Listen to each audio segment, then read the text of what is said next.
All right, excellent. So welcome to everybody who's tuning in for another free EBFA webinar. It's been a while since we've done one, so I really appreciate everyone for taking time out of their schedule, whether you are listening to this live or you happen to be listening to this as a recording. As always, all of our webinars are recorded, so if you happen to have to jump off, take care of any business matters, etc., please do know that this will be recorded.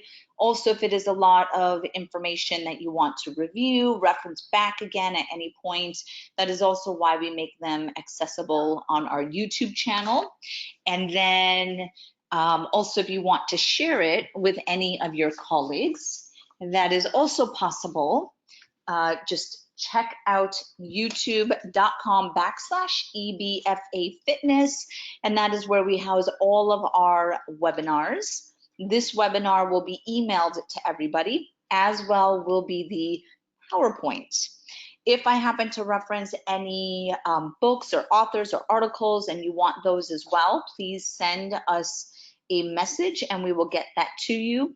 We will be going through the webinar and then following it with any questions that you may have. So if you are new to GoToWebinar and EBFA's webinar, you can type those in the questions section of your control panel and just take note of those. We'll make sure that we get to some of those questions.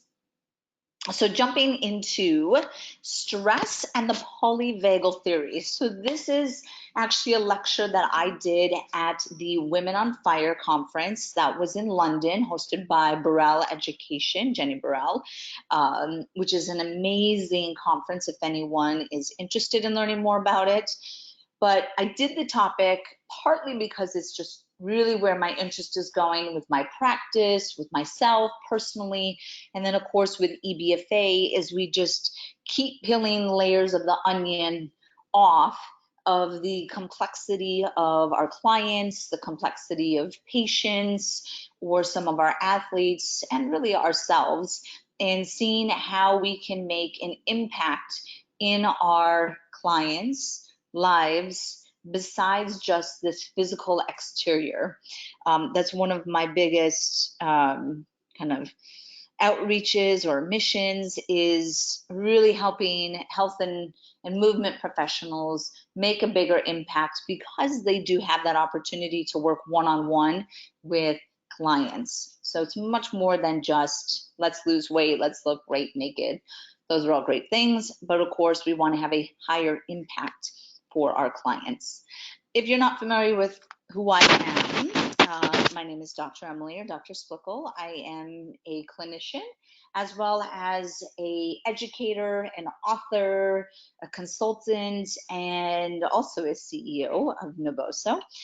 So I wear many hats, but I would say that my passion lies within the exploration and the continued educational journey into the human being, the mind, body, and soul, the physical body, but also the spiritual body, how we can make a greater impact, and then how a lot of our emotional states and emotional experiences impact our physical being, us being in movement and fitness. How does that manifest itself in perhaps chronic pain or chronic compensation patterns? And by understanding that, it allows you to better understand maybe why some of your clients aren't responding to the typical, roll this, release that, activate this, because they're holding on to something a little bit deeper from an emotional perspective. So we want to take a little exploration into that. So stress, the topic of this is stress, of course. We're going to go into that is actually a little bit more than just stress itself. But what's interesting is that stress is just so prevalent. A lot of people don't even realize that they're stressed, that their baseline is always stressed. So they think that that is normal. And then when they're not stressed, that then starts to freak them out. So it's almost like we become addicted to our own stress hormones. Again, kind of looking at the sheet here is saying that most stress is not conceivable. So a lot of us or a lot of our clients don't even realize that they're stressed. In modern society, it's actually the absence of stress that stresses us out, which is kind of crazy and kind of sad.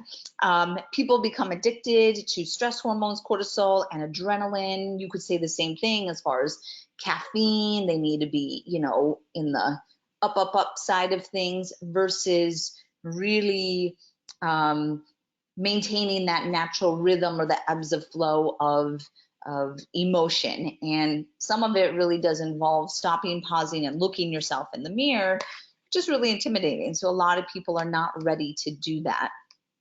Now, what's interesting is that stress is not subjective, it's objective, which means that it can be measured. So let's say your client is saying like, oh no, I'm not stressed out at all. And then you were able to do, let's say, heart rate variability and look to see what their vagal tone is, or their baseline arterial stiffness, or their hypertension, their blood pressure. You would be able to see that they're actually showing changes physiologically related to stress, even though they might not be able to connect to it.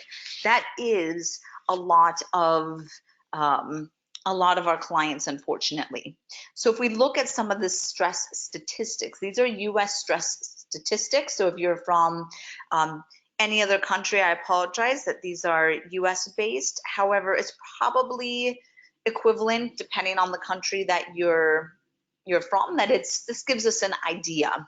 So the number of people that are regularly experiencing physical symptoms of stress, what is that? A headache? Is that, you know, tension in the neck? Is that IBS or irritable bowel symptoms? That's 77%. That is quite astounding that 77% of the population, adults, are experiencing physical symptoms of stress. Now experiencing psychological symptoms of stress, anxiety, depression, etc. 73%, very high as well. 33% feel that they're living with extreme stress. Their stress has increased in the last 5 years. Money and work are the #1 causes of stress, probably #1 causes of divorce as well. And then almost 50% of adults will say reported lying awake at night due to stress. We as movement specialists know the importance of sleep and sleep for restoration, that if that is what's actually happening and we're not asking our clients or getting in tune with our stress, our clients' stress management and stress awareness, this could be a reason why they're not getting perhaps some of the results that they should be getting working with you. Now, the quote on the bottom, people are disturbed not by a thing, but by their perception of a thing. Really, really important. Everything is about our perception. These are some of the top symptoms of stress: fatigue, headache, upset stomach, muscle tension, appetite, teeth grinding. All of these really common. I'm sure you're familiar with these. Some of the emotional symptoms of stress: irritability or anger. Huge, huge, huge. Feeling nervous, lack of energy, and then feeling as though you could cry. Hans Selye is known as the father of stress. He actually wrote a book called The Stress of Life, and he was the one who coined the term stress. So he gave stress the definition. And I really like this quote as well, that it isn't stress itself, but our reaction to it that is killing us. That is, again, really important to understand that it is our perception or our reaction to stressors, our interpretation of that stressor, that is what is so hard on our body. Where we know that what stress is, you know, maybe me out, is completely different than what might stress my husband out. All of us have a different reality, and that reality is imprinted in our earliest introduction into the world. We had done a webinar on biopsychosocial and how your body is influenced by your attachment styles with your caregiver. So if you're wanting to learn more about that, please know that we have a webinar series on our website on biopsychosocial. A lot of these perceptions, or the lens through which you look at your reality, is imprinted in utero and the first 3 years of life. Some will actually argue, Bruce Lipton will say that it's all the way up to the age of 7 that you are mirroring your caretaker and their ability to regulate stress or their emotions. So again, really important to understand how those lenses through which your clients look at the world are established. This is Hanseli. He really focused on the HPA axis.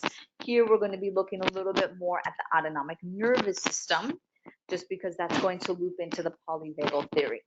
Now, stress can be defined as real. Could be a real stressor. You could be chased by a bear, or it could be interpreted or perceived or almost self-manifested in a sense. This perceived threat to the physiological or psychological integrity of an individual. This results in physiological and behavioral responses. So I could be stressing over the perceived threat of turbulence on a flight. And that's just my interpretation, where the person next to me could be cool and calm and know that the turbulence and the rates of actual having something happen on a flight are like 1 in 30 million. So just understanding that is important as well. Now, this is a quick look at our stress response. This is can get kind of complex, but it gives you a little bit of a snapshot of what's happening. So we have this threat. This threat is either real or perceived, interpreted, okay? And then we give an analysis to the level of threat. Is it something that I can respond to? So let's say it is the threat of someone who wants to, steal my phone. So I'm doing a quick analysis of it. Well, I happen to be a Wing Chun specialist, so my analysis of that threat is not going to be high as maybe an 80-year-old woman who is very much intimidated by the fact that someone is trying to rob her. So we give this level of threat to the stressor. Now, if you have a threat response, you're essentially going to go into your autonomic nervous system, and we can see how they branch down here into either a fight or flight response, which is what a lot of people will associate with the sympathetic response, or you'll actually go into a freeze response or an inhibition response. And I'm going to speak about those in just a moment. And then once you get into that threat state and the threat is gone, your goal is to go back into your reset or your socialization baseline, which is what oftentimes we refer to as parasympathetic, but we're going to go into the polyvagal theory, which goes into a little bit different. And that's going to be our rest and digest. Now, if the threat continues, we go to the right a little bit more, and then that threat starts to activate the HPA axis, and we start to release cortisol. Cortisol is another stress hormone. It's one that engages minutes after a stressor, and this is the one that chronic elevation of cortisol leads to many different issues: central adiposity, decreased immune system, disruption in sleep patterns, etc. And then you actually can have a release of another hormone, which is oxytocin, and we'll go into that in a little bit, and that creates a different response than what you might be expecting from stress. So let's go into the difference between acute stress and chronic stress. This is the most important thing, and this is where, unfortunately, a lot of people get stuck. So you're walking down a dark alley. This situation could be associated with acute stress, acute threat. Is someone going to jump out at me? Is someone going to rob me? So this is you in the moment feeling the stress or the threat. This is analogous to, the zebra in the wild being chased by the lion. It's a here and now stress situation.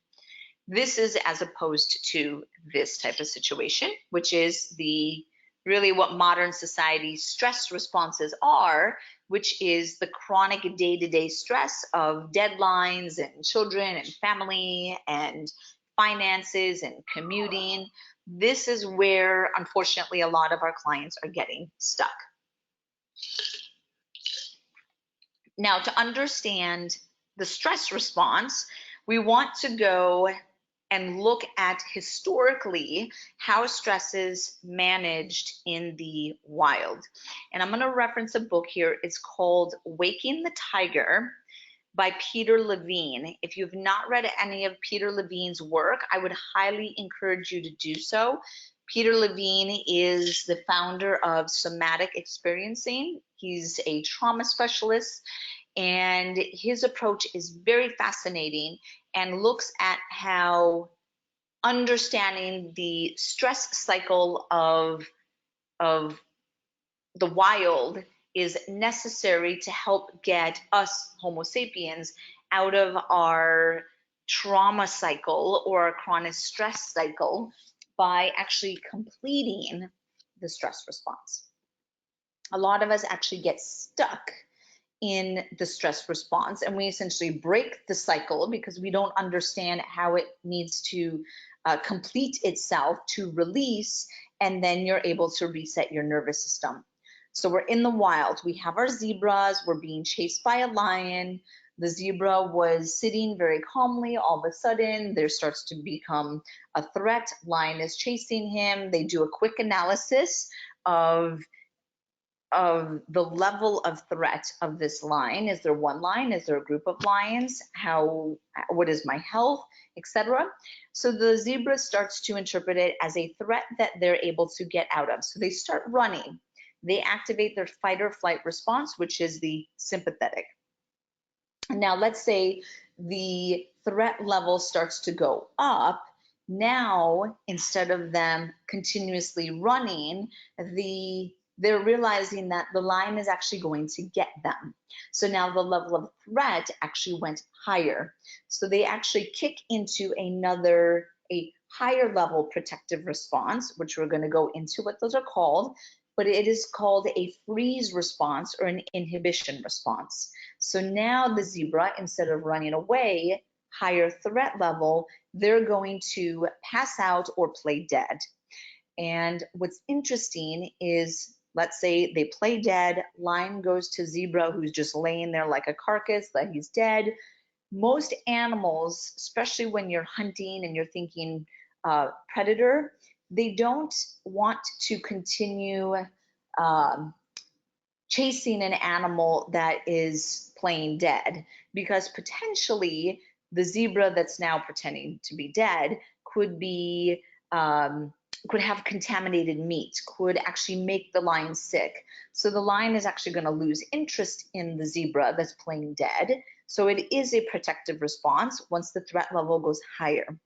Now, the other thing that is protective of the freeze response is that you actually get an analgesic effect, which means that the zebra will not feel pain, which is protective, right? Part of what your nervous system does is it protects itself through fight or flight, either defend or get away, or if you are going to get caught, I don't want you to feel the pain, so we're going to disassociate so you do not feel that pain.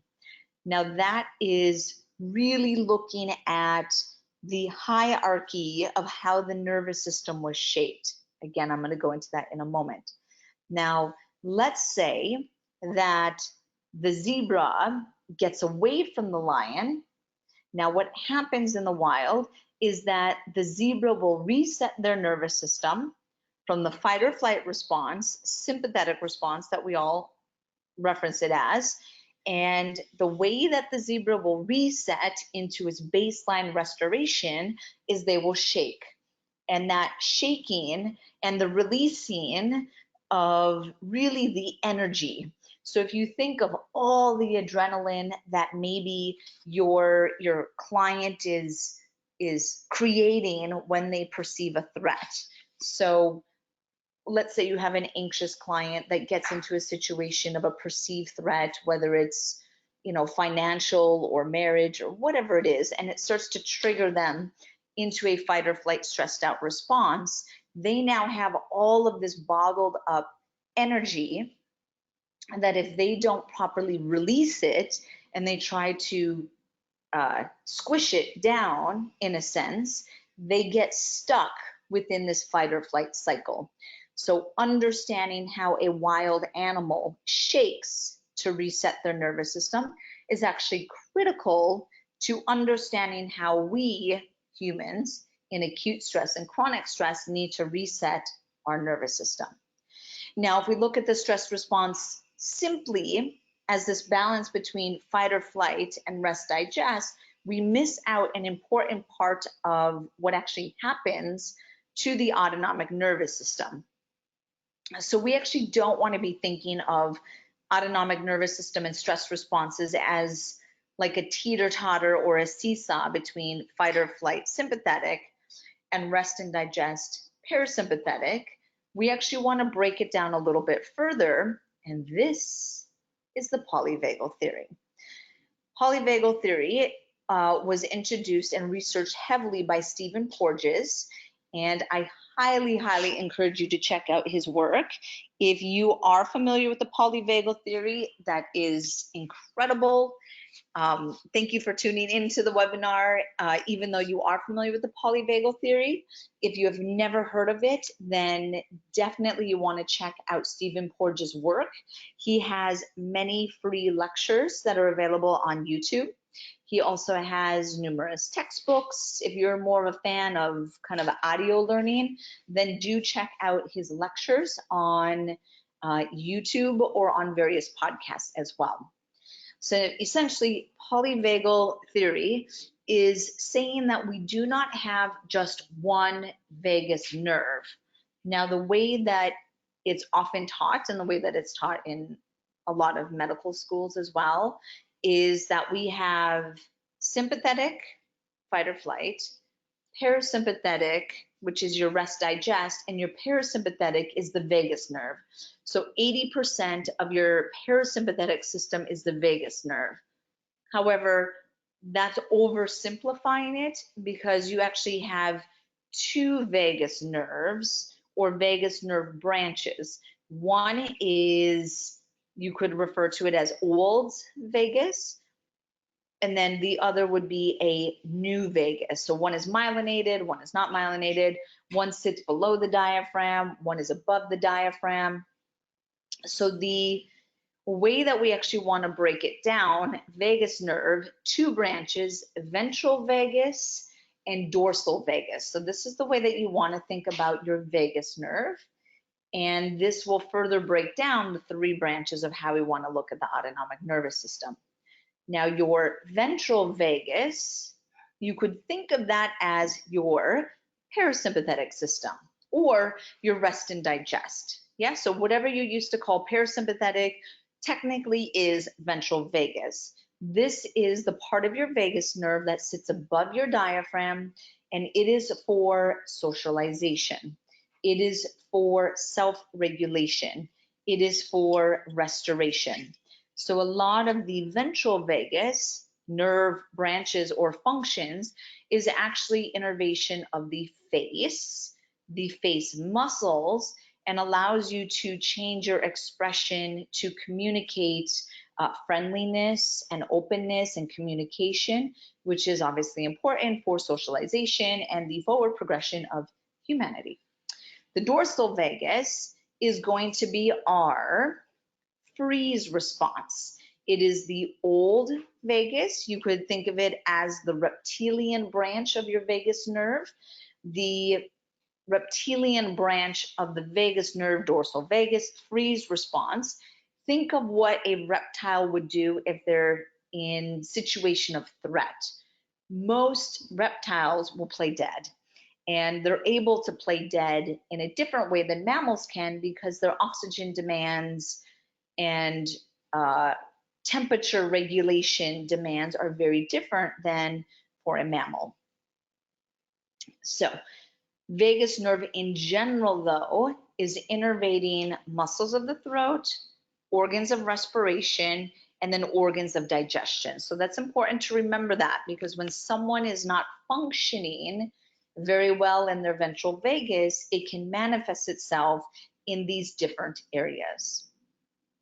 So your dorsal vagus, old vagus, think of this like a reptile. When someone is in their dorsal vagus nerve or having a dorsal vagus response, they are in a disassociation phase, they're in a freezing phase, they're in a inhibition phase. So you could think of this as almost someone who is depressed. They're trying to disassociate from the experiences of the threat. Now we're not being chased by lions anymore, so that means that it could be from different experiences of, of trauma. And then most of those experiences do happen earlier in life, not always, but you can say that if someone has perhaps gone through childhood trauma, they are then going to start to disassociate from the repeated trauma in childhood because it's painful. So they disassociate. So now they're an adult, and disassociation is associated with depression, which is a way to protect themselves from pain.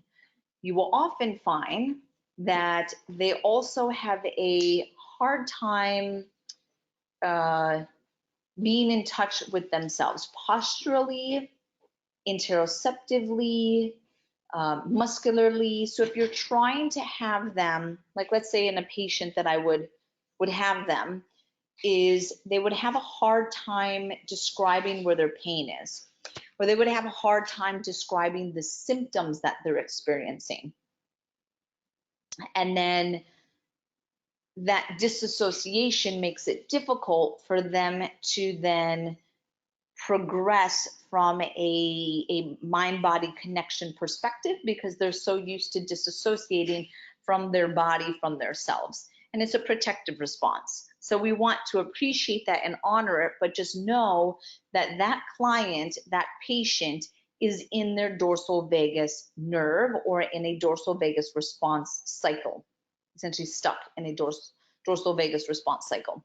They will present with depression, as I said, difficulty sleeping, poor digestion, constipation, postural weakness, and body disassociation. So that's typically what you will see with someone who's in that dorsal vagus response. Now, ventral vagus, this is our socialization. This is where we want to be staying. This is our restoration. This is what you would maybe prior have referred to as parasympathetic state. Now, your ventral vagus innervates small muscles of the throat, so it can actually change the voice and the tones and inflections of the voice. Very important for socialization. If you're thinking of tones and how people respond to that, especially children, a child like a baby, if you're speaking with what's called mother coo and you're changing the tone of your voice, the child that is still developing their nervous system obviously is going to respond more positively to more like a mother coo because it's interpreted as safe and not a threat. Versus male voices, and men can absolutely do mother coo. Definitely taught my husband to do that with our dog, but he definitely has a deeper voice that at first when our dog was a puppy, he would scare him, and I would try to get him to do the mother coo, and it was really hard for him, and now he's got it down. But his voice, just because it's a deeper voice, would actually create a threat response in our dog or when he was a puppy.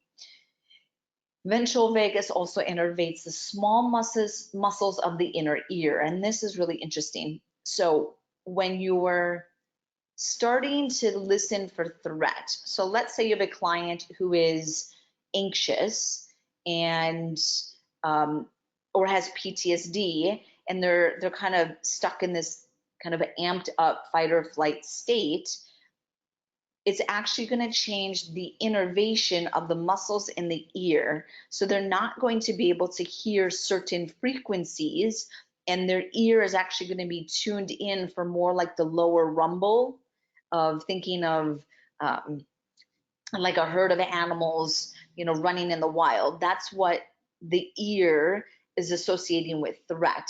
So things that you might not even respond to, their muscles of their ear changes the eardrum to focus on that type of frequency. So they might not even hear, and it's no fault to them in a sense that they might not be hearing certain things because their nervous system is tuned into a lower frequency.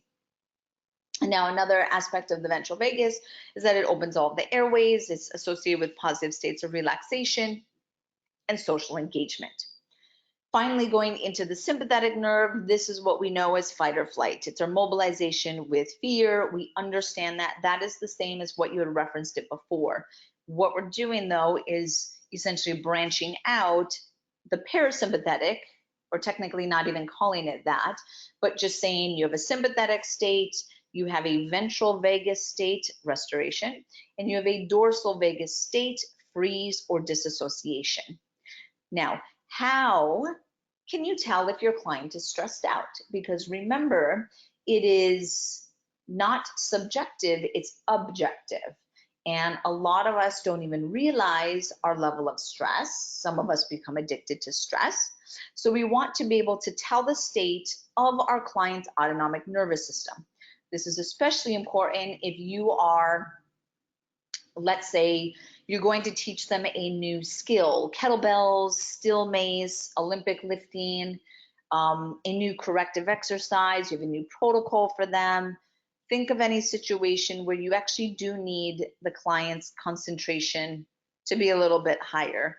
If they're in a state of threat, they don't care what you are talking about. They're not going to remember it. It is essentially going in one ear and out the other. That is not an effective way that we want to be training our clients, of course. And because exercise is a stressor, so all exercise creates a stress response, an acute stress response. We want to make sure that our clients going into a session or a rehab session, that they are entering with you in control of their autonomic nervous system or their stress state. So we want to get them back to baseline, back to their restoration social engagement state, and then we can control them into a sympathetic response. And then at the end of the session, we want to get them back down into that ventral vagus state. Now, this is the first way that you can tell. So what you can do on your own, unless if you have someone that's nearby and you can do it on them, is you're going to feel the pulse. And I would say to go for the radial pulse. You can see that's on the side of the thumb, and you're going for the radial pulse on yourself if you need to, on your family member, client. And when you're listening to the pulse, if the ventral vagus nerve is functioning or they're in a ventral vagus nerve state, when you inhale, when they inhale, you will actually feel your pulse start to accelerate. Now, you might have picked that up before and didn't really know what that was. That's actually a ventral vagus nerve response. That is normal. Now, in your client, if you're feeling the radial pulse and they're inhaling and you do not feel an acceleration in their heart rate, you could start to, we don't want to do this as the only assessment, I'm going to show you one more, but you could start to interpret that they are maybe in a dorsal vagus state or they're in a sympathetic state. Yes, it's a little bit easier to tell the accelerated pulse when they do a long inhale. So a long inhale, you should feel the pulse pick up. And then when they inhale or when they exhale, you should feel that it slows down again. Your second assessment to determine if they're in a ventral vagus state or in their dorsal vagus or sympathetic is to look at the uvula.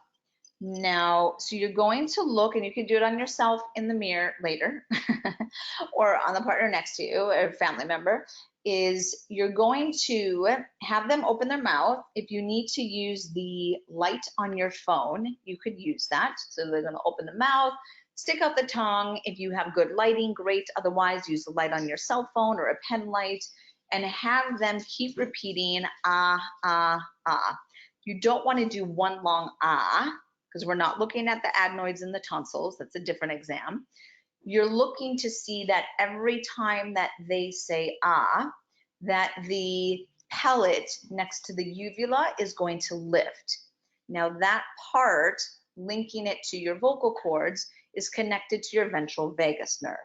So it's a very easy assessment to see that they are in a ventral vagus state. When they're in a ventral vagus state, this is their restoration, their socialization, the tone of their facial muscles and their inner ear muscles is to that they can concentrate, they can listen to you, they can hear you, and they can interact with you. Now, let's say in your client, they're very stressed out, maybe they're in a dorsal vagus state, they're depressed, whatever it is, and you're trying to reset their ventral vagus nerve. There are two techniques that we're going to go over for this. And the reason why you want to do this is because if you're trying to do, let's say, breathing patterns with your client, which is one of the greatest ways that I reference stress state when I teach trainers and coaches, is if your client is breathing, let's say, supradiaphragmatically, so they're breathing above their diaphragm, which means they're stressed out. Maybe they're in a sympathetic state, which is a survival state. We know that, right? So now their breathing pattern is demonstrating to me of their stressed out state. Now, because their diaphragm is not working, because they're not breathing the right way, their pelvic floor is not going to be engaging. So now their whole diaphragm to pelvic floor is not in rhythm. So now their lumbopelvic hip complex is not stable, and now their foot to core is not stable, and they got plantar fasciitis. So that's the way that I use it in my office. So we want to not just focus on the breathing pattern, because if you just try to correct a breathing pattern in a client or a patient that the ventral vagus nerve is not functioning, or they're not in a ventral vagus state, you're not going to get any benefit from doing diaphragmatic breathing. You might need to first reset the ventral vagus nerve and then do the diaphragmatic breathing. I hope that makes sense.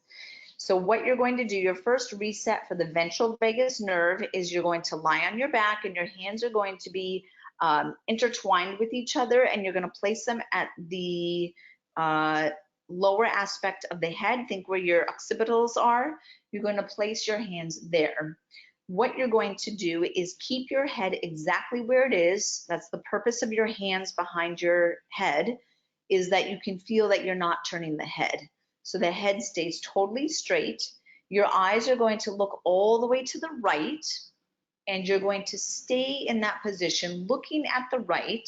Body is relaxed, and you are going to do that until you spontaneously or on your own yawn or swallow. So that's going to be a response that is resetting the ventral vagus nerve. You are then going to repeat the exact same thing on the other side. Hands stay behind the head. You're going to look to the left. Keep looking to the left, looking and looking, and you're going to stay looking to the left until you yawn or swallow. It will take probably 30 seconds to a minute, depending on where you're at as far as your vagus nerve. So you're looking to the right, looking to the left. The second way that you can reset and optimize ventral vagus nerve function is through what's called the Salamander. So with this, you're going to have your client stand up. Make sure that the head is in line with the spine. So if they have a forward projected head, you're going to make sure that they bring the ears so they fall in line with the shoulders, so they're stacked. And then when they stay stacked, they're going to move their eyes and look over to the left, and then bring the left ear to the left shoulder, keeping the eyes all the way to the left. You're going to hold that for 1 minute. And then bring the head back to the center. Make sure that the head stays in line with the spine. Eyes go over to the right, and then bring the right ear to the right shoulder. And again, you're going to stay there for 1 minute and then go back to the center. What you then are going to do is stay stacked, eyes look to the right, left ear, left shoulder, hold, back to the center, eyes go to the left, right ear, right shoulder, hold, release, and that would be the salamander. That would be a modified salamander. To make it even more involved, you can do it on your hands and knees. And what I'm going to do is send a video when I send the PowerPoint and the recording of this webinar so that you can see the full salamander. Essentially, the full salamander, you are on your hands and your knees, and you're turning your eyes and you turn your ears, and then you start to bend within the spine. I will show a video with it, okay? But again, what you're doing is resetting the ventral vagus, getting them into a restoration phase. Once they're in that restoration phase or the ventral vagus phase, now you can proceed into the diaphragmatic breathing that you do with them, getting them further into the ventral vagus, what we would refer to as parasympathetic, or the safe and the stable and the analgesic type breathing pattern. And then it's actually going to stay much longer versus if you have someone that is stuck in the dorsal vagus or the sympathetic, and you try to have them do the diaphragmatic breathing to reset their nervous system and it just isn't working, it's going to make sense because they're not in the right autonomic nervous system state. Okay, so that is polyvagal theory. I'm going to reference a little bit more on how we can use this as movement specialists, but I want to talk real quick about the other stress pathways just so we can kind of wrap it up with that, and then we have tons more information on how we can explore these concepts. So other stress pathways, I'm sure everybody is familiar with the HPA axis, or the hypothalamic pituitary adrenal axis. This is what's associated with cortisol release. This is released minutes after a stressor, whereas the adrenaline sympathetic response is within seconds. Your autonomic nervous system is a function of your brainstem, where your HPA axis is linked to your limbic system. So it's one step higher within the triune brain theory. Understanding triune brain theory is really important. We go into that in all of our EBFA education. It's actually part of our BTS level 1 certification. Understanding how your brain processes information is really important for movement specialists. So some of the systemic effects to chronic elevation of cortisol, if you're not familiar with a lot of these, this is definitely what is happening to the chronic stressed state. Your clients or patients are putting on central adiposity, which is harder to mobilize than fat that is other areas of the body. Compromised memory. In our education, we also go into how cortisol is toxic to what's called your hippocampus. And your hippocampus is the part of the limbic system that is responsible for short-term and long-term memory. So you can start to get a compromised memory. Dementia and Alzheimer's is also manifested within the hippocampus. So there is some research around chronic stress, chronic cortisol, and increased risk of dementia and Alzheimer's. So you may want to check that out. Also compromises your immune system. So if you have clients that are constantly getting little colds and little flus and under the weather constantly, definitely helping them to understand that it's because of their stress, and it's the cortisol side of stress that is weakening the immune system. They may fall into an adrenal fatigue, which means that when they actually do need a stress response, they have essentially bottomed out their stress response. And then, of course, there are sleep disturbances. Cortisol is released within a rhythm in the body, and when you throw off that rhythm because of chronic release of cortisol and chronic stress, you start to throw off sleep.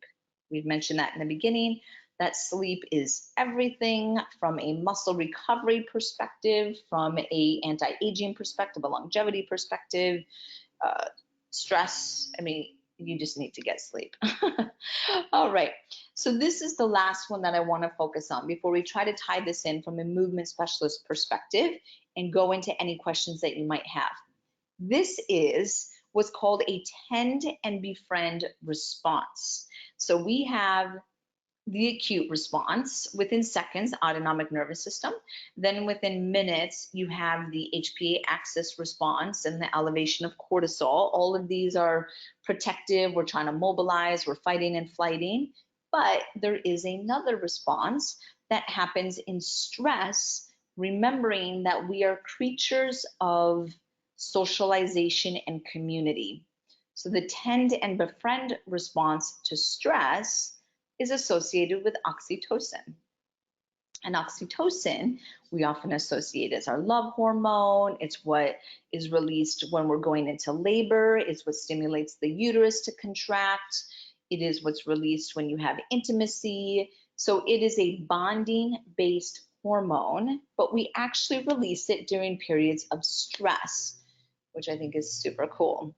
So the oxytocinergic nervous system is equal in men and women. So men also release oxytocin. It's not just in women, but it's actually under a stronger influence of estrogen. So estrogen can stimulate the release of oxytocin a little bit more and can have a increased response to oxytocin. But again, men and women both release the oxytocin. Now, oxytocin has an anti-stress-like effect, which means it can decrease your heart rate, decrease blood pressure, and decrease levels of the other stress hormones. What's interesting is that if you administer oxytocin, you can induce anti-stress-like patterns and decrease the activity of HPA axis. Super, super cool. Now, the whole purpose of this, of why we are essentially releasing oxytocin, is that if I feel like there is a continued threat, whatever that threat might be, think of any threat that we've gone through from a terrorism perspective. That's a huge stressor. You actually get a increased sense of community, which is a survival mechanism as well. That if I was just on my own, the chances of survival are actually lower than understanding that we're social beings and we need to do this tend and befriend response to help us manage the stress and the threat.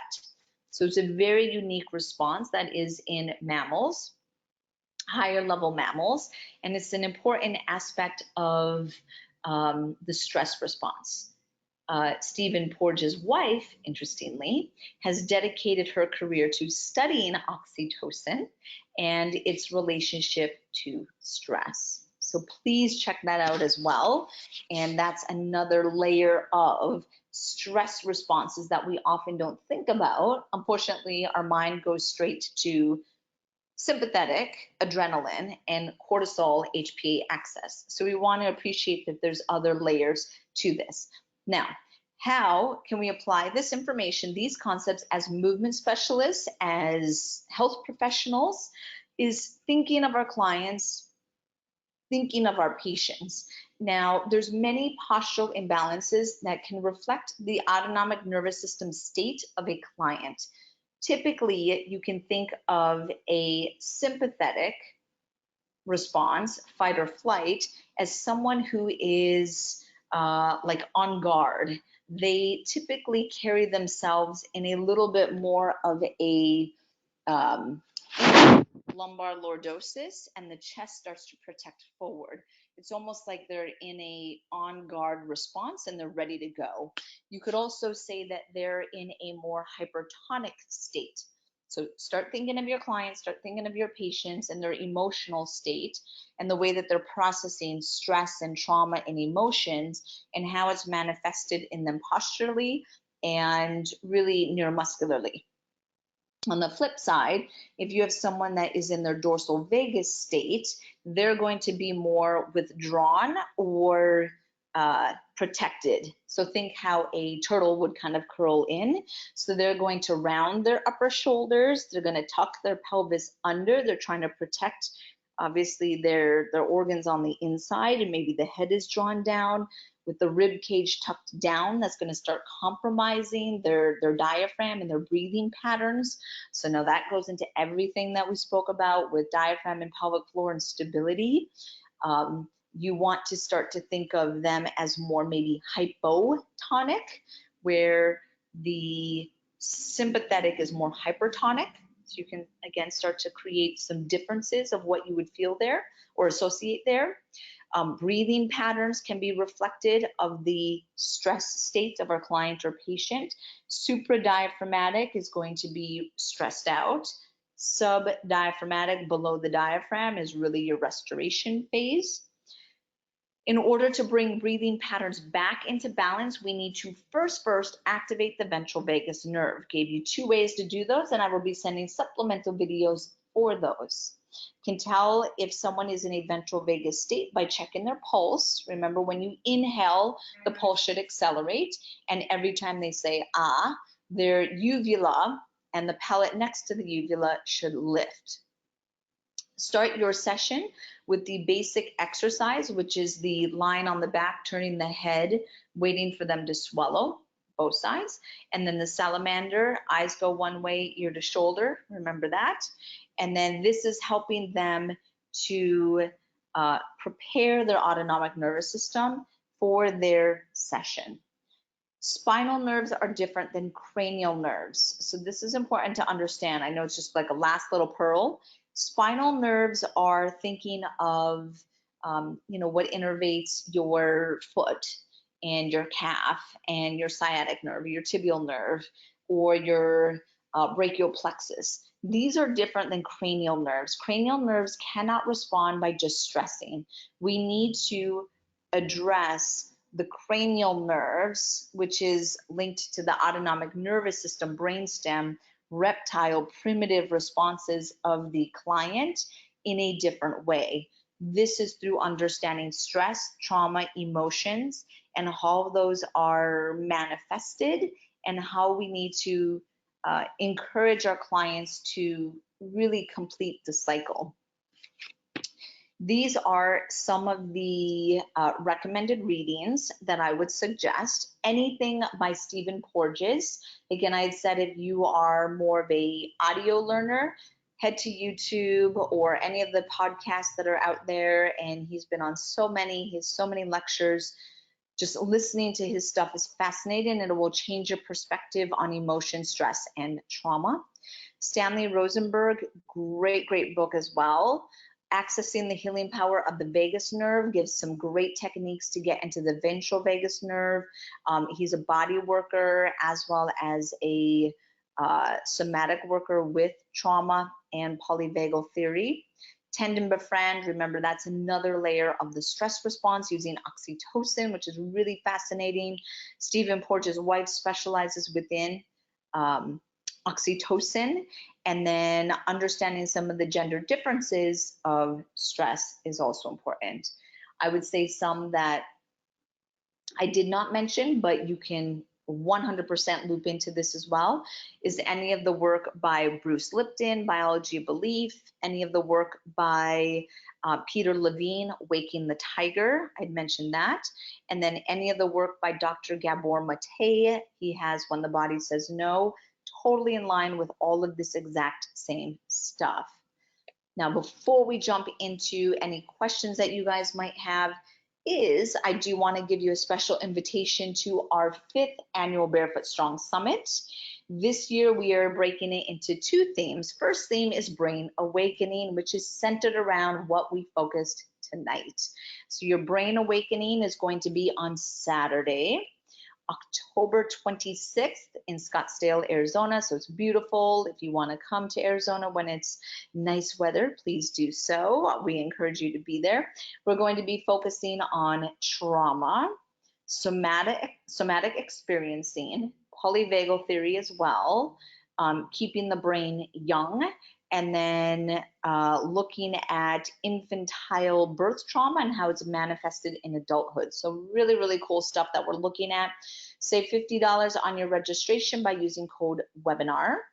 And then the day 2 part of it is going to be pelvic balance. This is going to be centered around the male pelvic floor, the anterior pubic joints, so groin injuries, athletic pubalgia. We're going to be looking at the pelvic floor and certain birth trauma. And then we're going to be looking at resetting the pelvic floor. We'll be doing a series on that. And then also looking at the tailbone and what's called coccydynia, all of the fascial attachments to the tailbone to better understand that aspect of hamstring injuries, pelvic floor dysfunction, and hip injuries. Okie dokie. So we will go into any questions that you may have. And if you do have to jump off, thank you everyone who tuned in. We're going to run through some questions, and then everybody is going to get a recording of the webinar with the videos and some supplemental information as well. So question is by Christine in Australia. Hi, Christine. So how quickly do we shift from ventral to dorsal and back? So this is really good. What I did not mention here, which I mention in a longer version of this topic, is about vagal tone. So vagal tone is your ability to go from a stressed out state back into a calmer state, a ventral vagus nerve state. So threat to social engagement. We'll just call it that because your threat could go in 2 ways.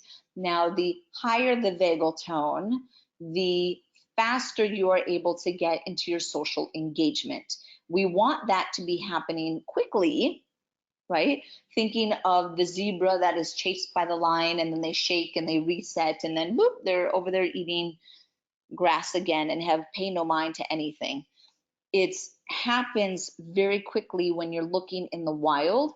However, what happens is that if you interrupt that natural shaking process or that reset, which is again a marker of vagal tone, so you want to be able to do it quickly, then that client can get stuck within the threat cycle. And then it's just like a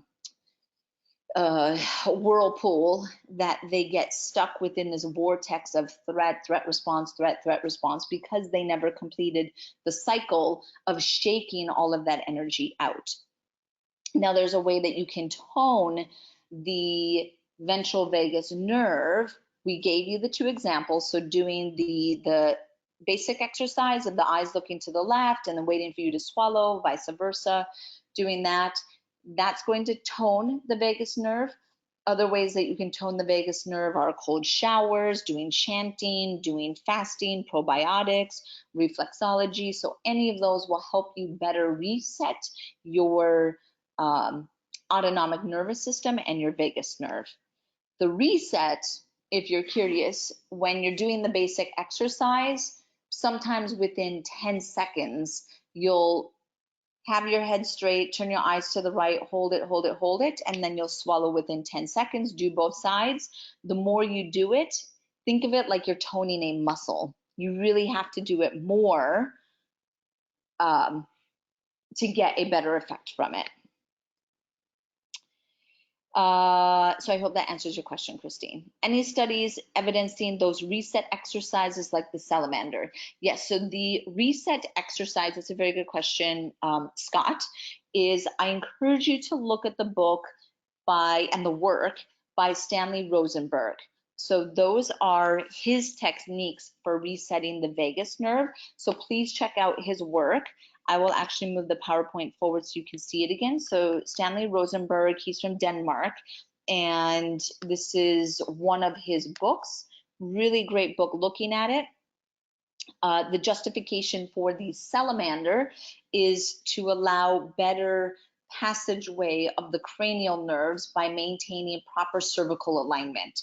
So if you start to lose neck position and you compromise the way that the cranial nerves go through the cervical spine, that's going to disrupt their optimal function. So what is the difference between the fascia and the vagus nerve, if any? What is the connection between the fascia and the vagus nerve, if any? So the fascia, if you're looking at emotion, Nancy, I would look at the fascia from an interoceptive perspective. We've done several webinars on interoception, and your fascia has different types of nerves. It would actually be branches of your peripheral nerves, not your cranial nerves. So remember we said there's different types, but your peripheral nerves have free nerves, and a type of a free nerve is an interoceptor. Interoceptors are found within your fascial system, particularly your gut or your viscera, and it is your interpretation of those interoceptors and what's called homeostasis that is then interpreted as safe or not safe.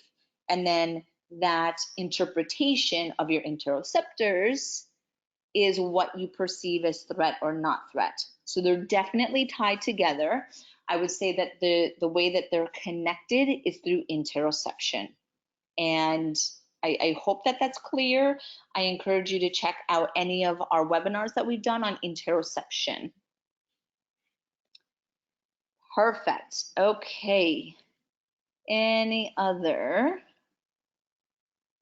Okay, another question. One more question, and then we'll wrap up, and I thank everyone for their time. With the tonic eye hold and the salamander, is the goal to activate specific brain stem structures that will increase vagal tone, or is there another explanation how it works? Maren, I hope that the explanation of what I gave Scott as far as more the cervical alignment and trying to optimize cervical positioning for the exit of the cranial nerves is the focus of the salamander. I hope that that is clear. And again, to learn more about the salamander, whether it's the modified salamander, I'm going to show you the full one on the video, then that would be looking at Stanley Rosenberg's work. It's on the slide right now. Accessing the Healing Power of the Vagus Nerve, incredible book, and I encourage everybody to read that one as well. All right, so if there are no more questions, I want to thank everyone for their time. I hope that you enjoyed.